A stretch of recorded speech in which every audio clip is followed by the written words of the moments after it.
So welcome my dear students. आज हम बात करेंगे साइक्लोएल्केन्स की, और जो कि आपके कोर्स में उसका पार्ट बेयर्स स्ट्रेन थ्योरी।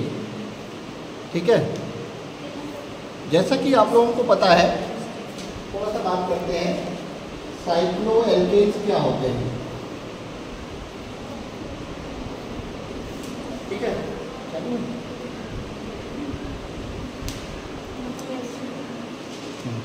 ठीक है, तो साइक्लोएल्केन्स क्या होते हैं? Hydrocarbons having carbon ring, carbon की साइक्लिक रिंग हो जिसमें, ऐसे हाइड्रोकार्बन्स को आप क्या कहते हैं? Cycloalkane, right. Now where is the problem with cycloalkanes, इसकी बात करेंगे। कुछ साइक्लोएल्केन्स को मैं बना देता हूँ। फॉर एग्जाम्पल आपके पास है CH2 दिस इज साइक्लोप्रोपेन। ठीक है, इसको ऐसे भी बना सकते हैं आप। ठीक है, CH2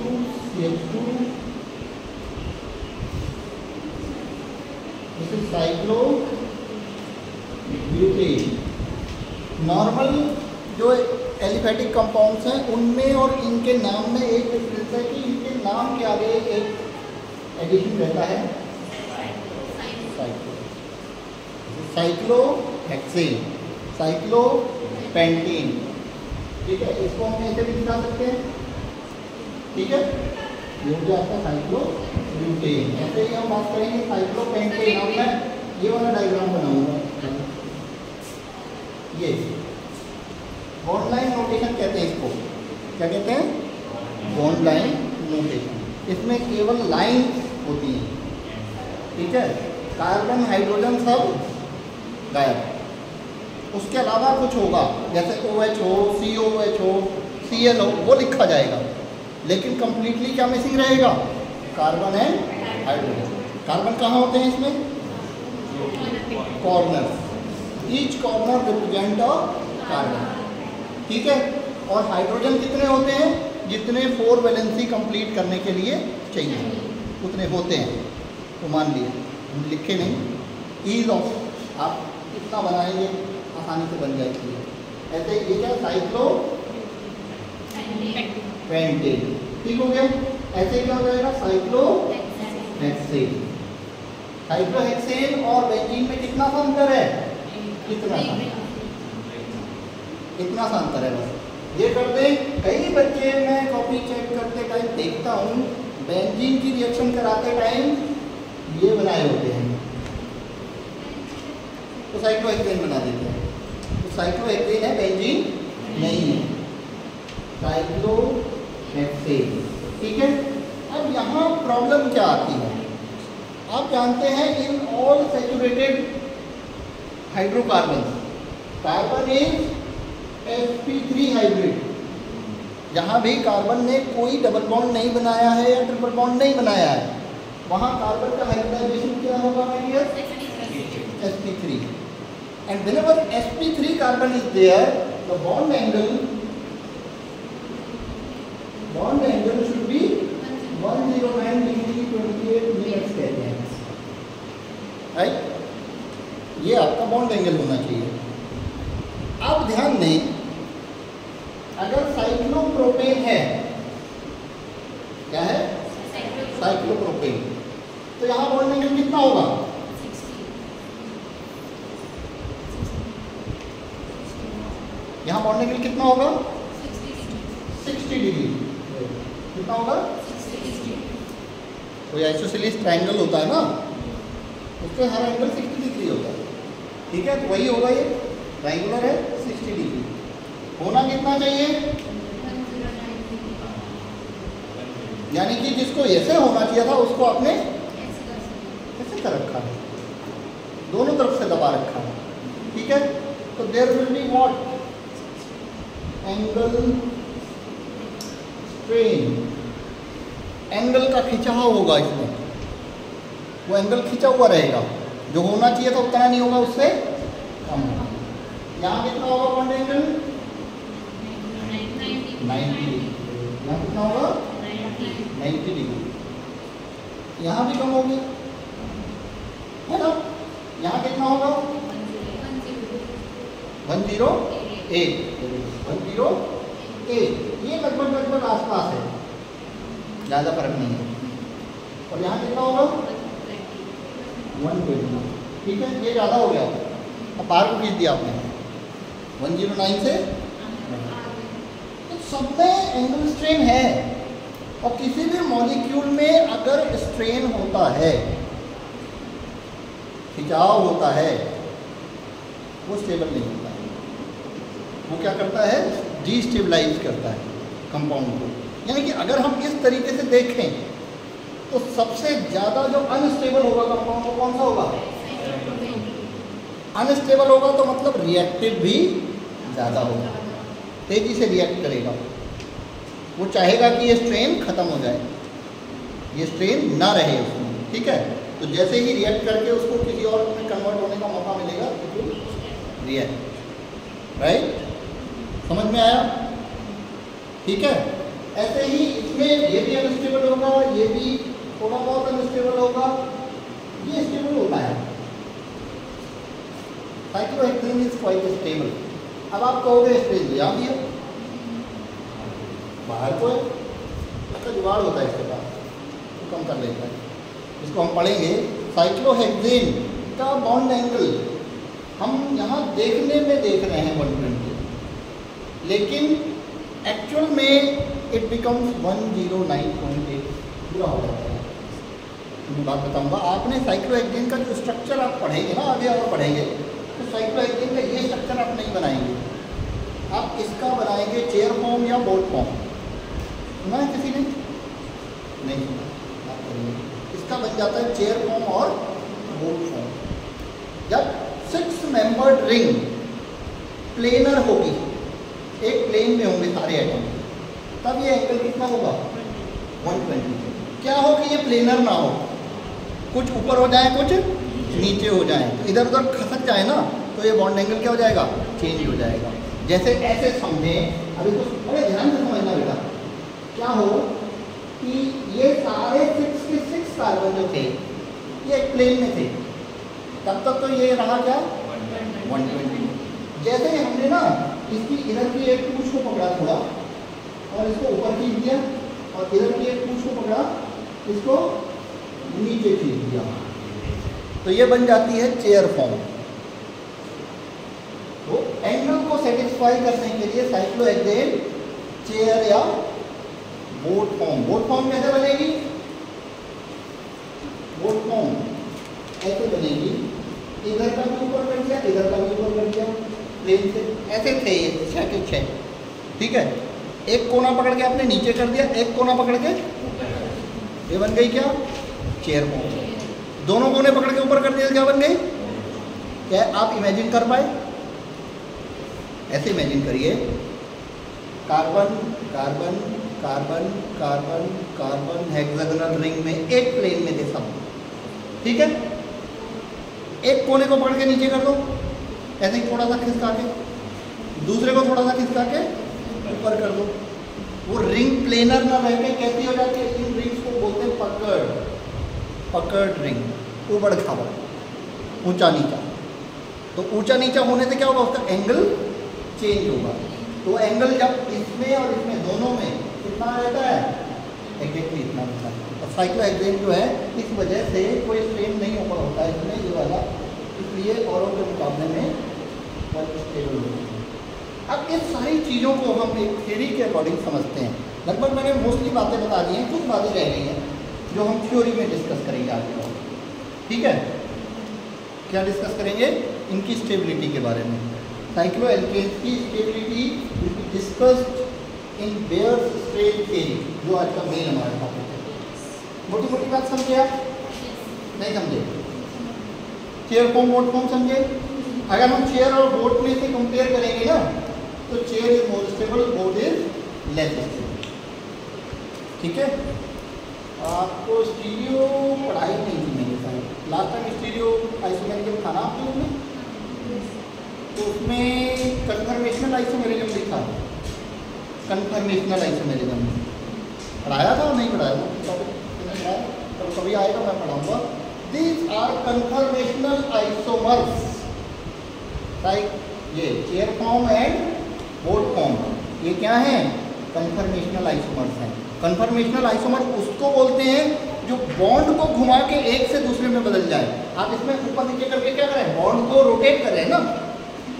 जब किसी कंपाउंड के बॉन्ड को रोटेट करके एक स्ट्रक्चर से दूसरा स्ट्रक्चर बना सके आप, तो उसको बोलते हैं conformational isomer. Chair and boat forms are conformational isomer, right. चलिए इसके बाद की बात इसको भी पढ़ेंगे आगे। अब देखते हैं हम बेयर्स स्ट्रेन थ्योरी का, बहुत इंटरेस्टिंग है। मोटा मोटा इंट्रोडक्टरी पार्ट आप समझ चुके हैं, अब आसान हो जाएगा।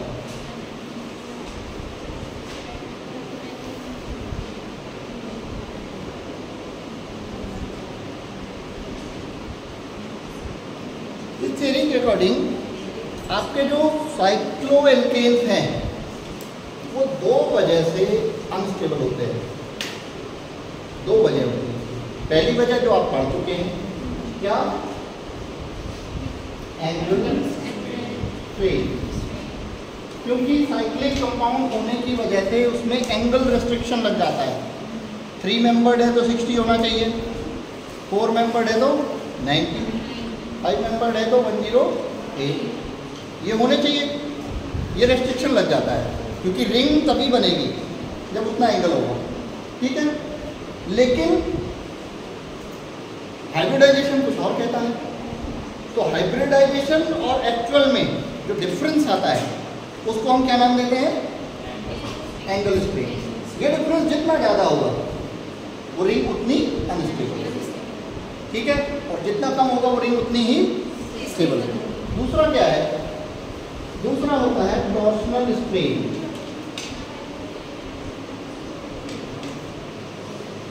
टॉर्सनल स्ट्रेन, इसको समझने के लिए पहले मैं एक चीज़ समझाऊंगा आपको।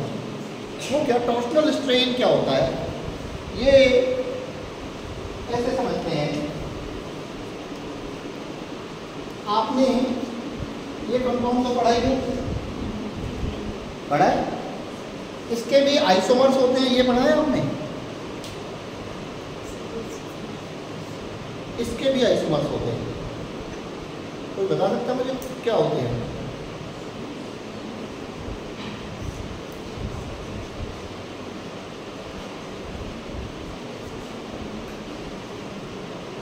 झूठ बोल दिया मैंने। अरे इतने सारे लोगों को नहीं पता तो मतलब झूठ ही बोला होगा। नहीं, मैं झूठ नहीं बोलता हूँ, ठीक है। होते कि नहीं होते?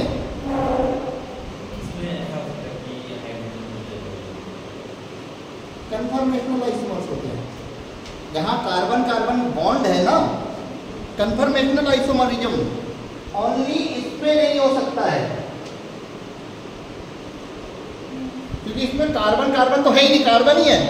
कार्बन कार्बन बॉन्ड कहाँ से लाओगे? जहाँ भी कार्बन कार्बन बॉन्ड है, 2 कार्बन जुड़े हुए हैं, वहाँ कार्बन कार्बन बॉन्ड को घुमाया जा सकता है। और मैंने अभी तो बताया, कार्बन कार्बन बॉन्ड को घुमा के जो आइसोमर्स बनते हैं उनको क्या बोलते हैं? Conformational isomers. तो इसके बन सकते हैं, कैसे बनेंगे देखते हैं। इसका पहले इसका हमें ना वो सोहर्स प्रोजेक्शन देखना पड़ेगा। न्यूमन प्रोजेक्शन और सोहर्स प्रोजेक्शन भी नहीं पढ़ा होगा आप लोगों ने, कुछ नहीं पढ़ा अभी केमिस्ट्री में, तो कोर्स भी ऐसा हो रहा है ना, समझोगे, ठीक है। ये सोहर्स प्रोजेक्शन है। इसमें क्या करते हैं हम? ये कार्बन ये वाला है, ठीक है, इसके साथ कितने हाइड्रोजन अटैच हैं? 3। तो इसको हम ऐसे दिखा देते हैं वाई शेप में, 2 3, 2 ऊपर 1 नीचे, ठीक है। ये 2 ऊपर और 1 नीचे, हाइड्रोजन हाइड्रोजन हाइड्रोजन, ठीक। इधर का इससे भी 3 हाइड्रोजन है, तो इसको 2 तरीके से दिखाया जा सकता है। यस, ये 2 ऊपर 1 नीचे। अब दूसरा आइसोमर इसका क्या बनेगा? वही रहने दें। इसके जो दो ऊपर थे उनको नीचे कर दें और एक ऊपर कर दें। कैसे किया है आपने? इसकी टांग पकड़ के घुमा दिया, यही तो किया। उसको घुमा के नीचे ले आए, वो वाई हमने इधर वाला उल्टा कर दिया। This is what? Carbon carbon bond rotation.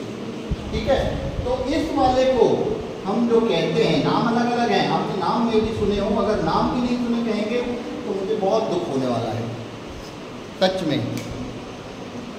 नाम इसको बोलते हैं इक्लिप्स और इसको बोलते हैं स्टैगर्ड।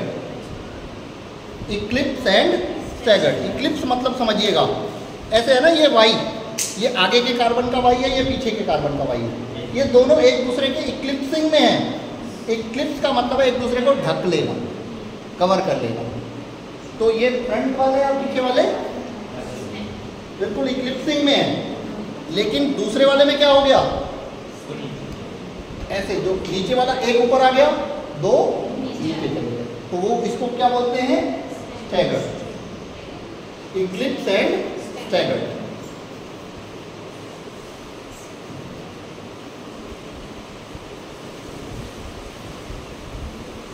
ठीक है, अब मैं ये टॉर्सनल स्ट्रेन समझाने के लिए आपको बता रहा हूँ। ये जो बेटा डिस्टेंस होती है ना, ये हमें एंगल यहाँ इतना बड़ा दिखता है, क्योंकि उतना छोटा जितना ये होता है उतना छोटा हम बना नहीं सकते। बनाएंगे आप देख नहीं पाएंगे, राइट? ये डिस्टेंस किस में होती है? नैनोमीटर एंगस्ट्रॉम में होती है, बहुत आसपास होती है, मतलब ये दो सब चीज़ें। तो अगर दो एटम्स बिल्कुल आसपास आमने सामने आ जाएंगे, there will be a repulsion between them. उनमें क्या होगा? रिपल्शन होगा। और इसी रिपल्शन को जब दो एटम्स बहुत क्लोज आ जाते हैं एक दूसरे के, वहाँ जो रिपल्शन होता है उस रिपल्शन को आप बोलते हैं टॉर्सनल स्ट्रेन। कोई दिक्कत? ये टॉर्सनल स्ट्रेन अब मुझे आप बताएंगे बेटा कि यहाँ ज़्यादा होगा या यहाँ ज़्यादा होगा? Torsional strain. अब ये सिचुएशन क्या है देखना, मेरे को दो पेन दो, एक मिनट, और दो पेन, मैं आपको इसी को समझा देता हूँ। देखिए, ये आगे का कार्बन आपका है जो न्यूमन प्रोजेक्शन में दिख रहा है, देखिए ये, ठीक है। पीछे भी एक ऐसा ही है, ऐसे ऐसे ऐसे वाला, ठीक है। आपको इसके बाद ये माइंड में रखना होगा, ये इसलिए बना के दिखा रहा हूँ ताकि आपके माइंड में पिक्चर क्रिएट हो, ठीक है। पीछे भी सेम वे में है, तो वो क्या होगा? इक्लिप्स। पीछे वाले को पलट दें, पीछे वाले ऐसे, अब ये पीछे वाले कहाँ चले जाएंगे? बीच में, जो बीच की खाली जगह दिख रही है, एक ऊपर और दो नीचे। क्या आप समझ पाए? पीछे वाले पेन में पकड़ नहीं पाऊंगा इसलिए दिखा नहीं रहा, या कोशिश करूँ? कोशिश करूँ ना, एक तो और कोशिश करता हूँ ताकि आपका इमेजिनेशन थोड़ा पूरा हो सके। जैसे ये एक ही पकड़ पाऊंगा मैं डियर, एक यहाँ और एक ऐसे होगा ना, ठीक है, कोई दिक्कत? अब मुझे आपको ये बताना, मैं ये सब बना इसलिए रहा हूँ कि टॉर्सनल स्ट्रेन इस सिचुएशन में ज़्यादा होगा या इस सिचुएशन में ज़्यादा होगा? इक्लिप्स में या स्टैगर्ड में? इक्लिप्स में, वेरी राइट, क्योंकि इक्लिप्स में बिल्कुल आमने सामने है और स्टैगर्ड में वो एम्प्टी बीच के स्पेस में है, ठीक है। तो अगर आपसे कोई पूछे कि जो इथेन होती है उसके दो फॉर्म होते हैं, एक इक्लिप्स और एक स्टैगर्ड, वो किस फॉर्म में ज़्यादा रहना पसंद करेगी? जहाँ स्ट्रेन कम, ये मोर स्टेबल स्ट्रेन होगी और ये लेस स्टेबल। ऐसे ही जो मैंने आपको बताया था ना, चेयर और बोट, चेयर में आपने क्या किया था? एक कोना ऊपर और एक कोना नीचे, और बोट में क्या किया था? अब टॉर्सनल कहाँ ज़्यादा होगा? दोनों ऊपर, आमने सामने होंगे ना। मैंने कहा था बोट कम स्टेबल होती है और चेयर, बताया था, कारण यही है।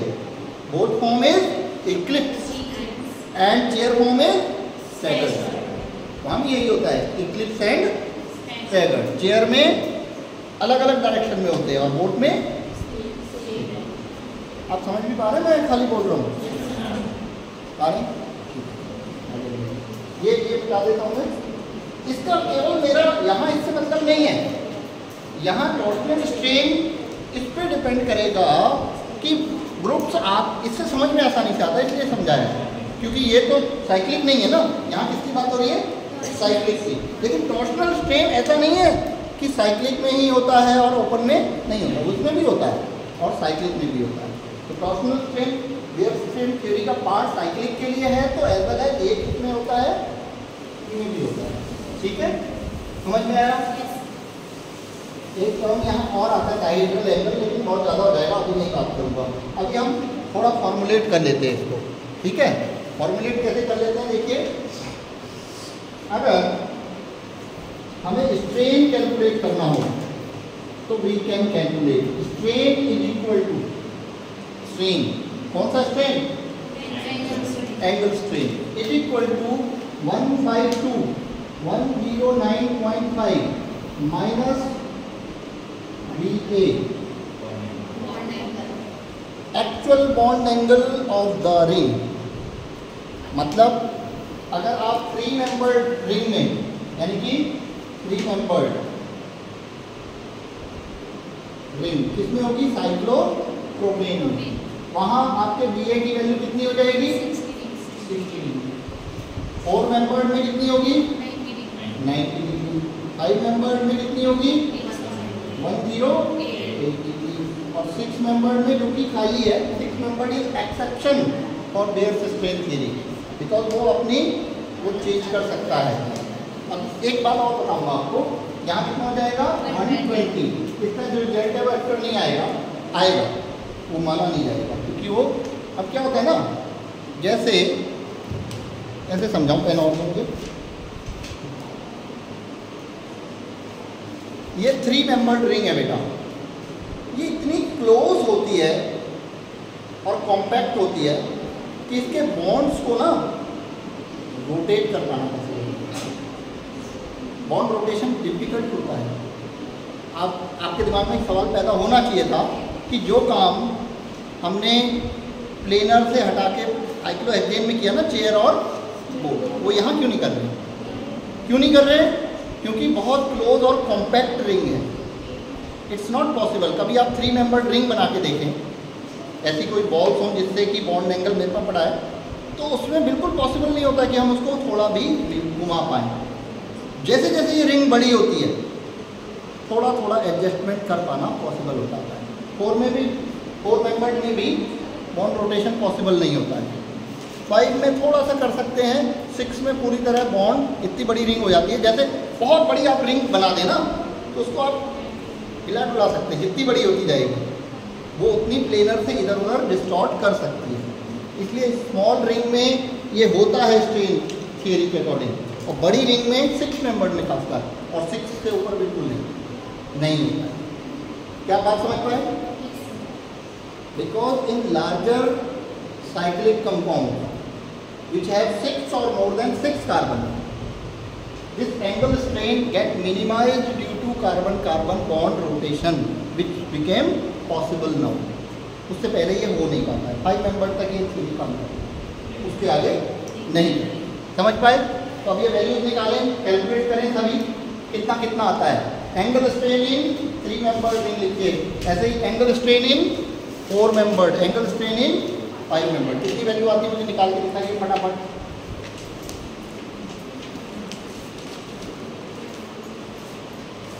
ये बेटा एक चीज याद रखिए, एग्जाम में आने का चांस इसका मोर देन 80% है। ठीक है, और बहुत आसान है, मुझे नहीं लगता इसमें कुछ भी है। आज पढ़ लो, फिर पेपर के दिन ही पढ़ना और चले जाना, मुझे लगता है कर लो। करना क्या है, 2-3 बातें बतानी है, फॉर्मूला करना है और हर एक रिंग के बारे में बता देना है, थोड़ा टॉर्सनल स्ट्रेन को एक्सप्लेन कर देना है। ठीक है, टॉर्सनल स्ट्रेन के बारे में अभी यहाँ बात करेंगे और आगे। ठीक है,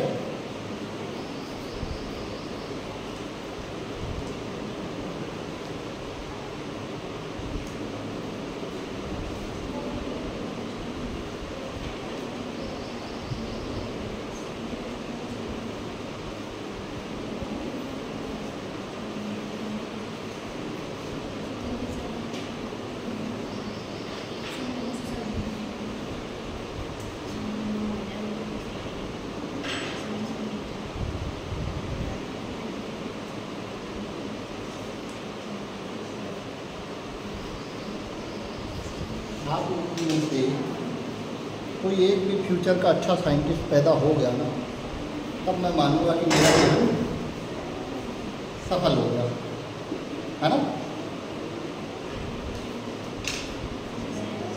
बनोगे? नहीं बनोगे। कोशिश तो कर ही सकते हैं, क्यों?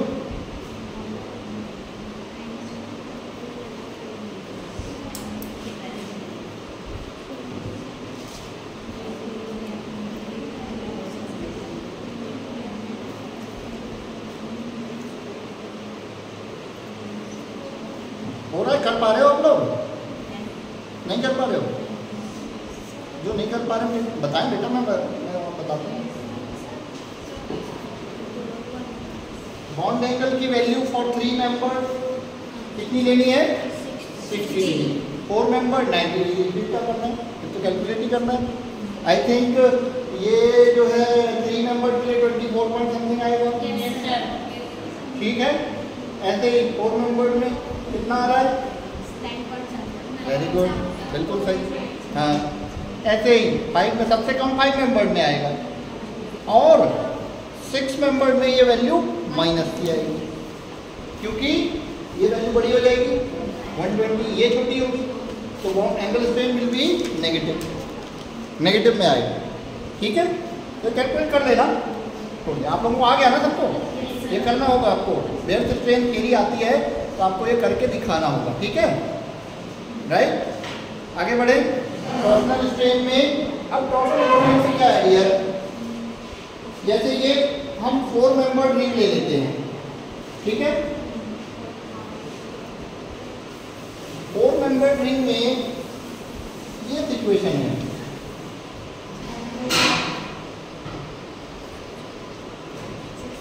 ठीक है? यहां मान लीजिए कोई सब्स्टिट्यूएंट है, तो जहां भी बेटा आपने एक आइसोमेरिज्म पढ़ा होगा ना, ज्योमेट्रिकल आइसोमेरिज्म पढ़ा है? ज्योमेट्रिकल आइसोमेरिज्म पढ़ा है? आता है? एक चीज और बता दूं मैं आज बेटा, अगर केमिस्ट्री ढंग से पढ़नी है और इंटरेस्ट आए ये देखना है, तो आइसोमेरिज्म वाला पार्ट, खासकर स्टीरियो वाला पार्ट ढंग से पढ़ लीजिए। और एक रिकमेंडेशन और है मेरी आज, कोई भी ग्रेजुएशन के बाद कोई भी कंपटीशन अगर आप क्रैक करना चाहते हो, तो आपको सबसे ज़्यादा कमांड रखनी होगी अपनी किस पे? आइसोमेरिज्म, स्टीरियो आइसोमेरिज्म, क्योंकि ये केमिस्ट्री के हर चैप्टर में घुसी है। और आपको जहाँ जहाँ अगर ये नहीं आएगा, तो जहाँ जहाँ ये मिलेगा वहाँ वहाँ आप दुखी होके छोड़ दोगे, ये क्या है पता नहीं, राइट? इसको पढ़ डालो अगर नहीं पढ़ा है। क्या? Optical isomerism and geometrical isomerism, बहुत बड़ा और पूरी केमिस्ट्री का सबसे मज़ेदार चैप्टर है ये। ठीक है, और ये आ गया तो पूरी आगे ज़िंदगी भर जितनी केमिस्ट्री पढ़ोगे आधी समस्याएं तो ऐसे ही सॉल्व हो जाएंगी। और ये ऐसी चीज़ है, जब तक समझ नहीं आएगा तब तक आप इसको याद नहीं कर पाएंगे। ये मैं बिल्कुल ऑन पेपर लिख के दे सकता हूँ, समझ आएगा तभी तक। ठीक है, तो ज्योमेट्रिकल में आपने पढ़ा होगा सिस ट्रांस, पढ़ा है? आपने सिर्फ इतना ही पढ़ा होगा कि सिस ट्रांस वहीं होता है जहाँ कार्बन कार्बन डबल बॉन्ड होता है, यही पढ़ा है? तो क्या सही पढ़ा है या गलत पढ़ा है? गलत पढ़ा है।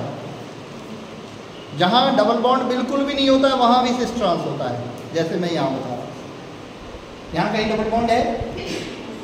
नहीं है, लेकिन यहाँ सिस ट्रांस होता है। जैसे ये क्या है? सिस। दूसरा क्या हो जाएगा? हाँ, CH3 इधर कर देंगे, वो क्या होगा? ट्रांस। तो अगर आपसे कोई पूछे कि ज्योमेट्रिकल आइसोमेरिज्म होने के लिए क्या चाहिए? डबल बॉन्ड चाहिए क्या? नहीं। तो रिंग चाहिए क्या? नहीं, क्योंकि यहाँ भी होता है, यहाँ भी होता है। तो क्या चाहिए? है कार्बन कार्बन बॉन्ड। तो कार्बन कार्बन बॉन्ड तो यहाँ भी है, क्या यहाँ भी सिस ट्रांस होता है? यहाँ तो इक्लिप्स स्टैंडर्ड होता है, सिस ट्रांस नहीं होता है। क्या चाहिए फिर? What is the basic requirement?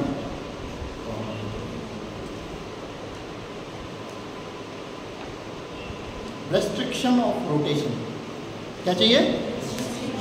Restriction of rotation. इसको ऐसे समझिए कि इसके साथ इधर एक ग्रुप जुड़ा हो, इधर एक ग्रुप जुड़ा हो, और इसके घूमने पे कोई रोक ना हो, तो ये घूमता रहेगा और ये भी घूमता रहेगा।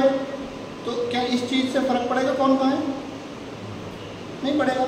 लेकिन अगर इसमें कुछ ऐसा करते हैं कि ये रुक जाए, घूम ना पाए, तो अब इस चीज़ से फर्क पड़ेगा कि कौन कहाँ है। सिस ट्रांस में यही होता है। सिस ट्रांस में जब रोटेशन, क्योंकि रिंग बनी है, रिंग के बॉन्ड्स को आप ज़्यादा नहीं घुमा सकते, थोड़ा बहुत घुमा सकते हो, हिला डुला सकते हो, पूरा पलट नहीं सकते। जैसे इसके कार्बन कार्बन बॉन्ड के ग्रुप्स को ऊपर नीचे कहीं भी कर सकते हो बॉन्ड रोटेट करके, लेकिन यहाँ बॉन्ड रोटेट आप कर ही नहीं सकते। इसको ऐसे समझें कि ये बोर्ड होता है और इसमें यहाँ पे बीच में एक ही कील लगी होती, तो ये घूम सकता था, सिंगल बॉन्ड। अगर दो कील ठोक देते तो अगर इसका रोटेशन क्या हो जाता? रेस्ट्रिक्ट हो जाता। ठीक है, समझ में आया? ऐसे ही कार्बन कार्बन डबल बॉन्ड में होता है। Single bond is allowed to rotate while double bond is not allowed to rotate. Same thing happens with the ring. Rings are also not allowed to rotate. कभी आप एक stick के through कुछ balls को जोड़ देना, एक रिंग बना देना, फिर किसी एक बॉन्ड को आप रोटेट करके देखना, रोटेट कर पाओगे क्या? नहीं होगा। बहुत ज़्यादा कोशिश करोगे तो रिंग ब्रेक हो जाएगी। ठीक है, तो जहाँ जहाँ रेस्ट्रिक्शन ऑफ रोटेशन होता है वहाँ वहाँ क्या होता है? सिस ट्रांस आइसोमेरिज्म, यानी ज्योमेट्रिकल आइसोमेरिज्म। तो यहाँ समझे टॉर्सनल स्ट्रेन का चक्कर क्या है। जब ये ग्रुप्स बड़े ग्रुप आमने सामने होंगे बिल्कुल फ्रंट में, तब क्या होगा? स्ट्रेन ज़्यादा हो जाएगा। और जब ये आमने सामने नहीं होंगे तब स्ट्रेन क्या हो जाएगा? कम हो जाएगा। That is torsional strain. बात समझे? तो कभी भी साइक्लिक कंपाउंड में अगर कोई ग्रुप्स हैं वो बिल्कुल फ्रंट टू फ्रंट है तो स्टेबिलिटी कम हो जाएगी, और अलग हटके हैं तो स्टेबिलिटी ज़्यादा हो। क्या बात को समझे? नहीं समझे? अभी नहीं समझे। देखो ये साइक्लोप्रोपेन है, ठीक है। साइक्लोप्रोपेन में एक CH3 यहाँ जुड़ गया और दूसरा CH3 यहाँ जुड़ गया, इसमें टॉर्सनल स्ट्रेन बहुत बढ़ जाएगा। इसके बदले अगर दूसरा CH3 यहाँ जुड़ता तो टॉर्सनल स्ट्रेन क्या होता? कम। समझे? ऐसे ही साइक्लोब्यूटेन की बात करेंगे, साइक्लोब्यूटेन में भी ऐसे ही होगा, CH3 और CH3 दोनों ऊपर होंगे तो क्या होगा? टॉर्सनल स्ट्रेन बढ़ जाएगा, और एक ऊपर एक नीचे रहेगा तो टॉर्सनल स्ट्रेन कम होगा। इस तरह की बात, क्या आप समझ पाए? ठीक है, चलिए आज के लिए इतना ही।